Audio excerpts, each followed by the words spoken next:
उधर रूस ने एक बार फिर ईरान के अफज़ुदा एटमी मवाद को मुंतकिल करने में मदद की पेशकश कर दी है। रूसी जोहरी तवानाई इदारे के सरबराह ने कहा, रूस इस बात पर गौर कर रहा है कि वो ईरान से अफज़ुदा यूरेनियम की मुंतकली में किरदार अदा कर सकता है।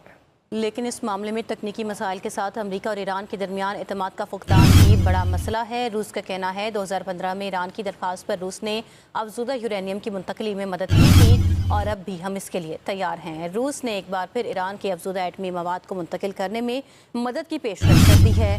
रूसी जौहरी तवानाई इदारे के सरबराह की जानिब से बयान सामने आया है। कहा गया है कि रूस इस बात पर गौर कर रहा है कि वो ईरान से अफज़ुदा यूरेनियम की मुंतकली में किरदार अदा कर सकता है, लेकिन इस मामले में तकनीकी मसाइल के साथ अमेरिका और ईरान के दरमियान एतमाद का फुकदान भी बड़ा मसला है।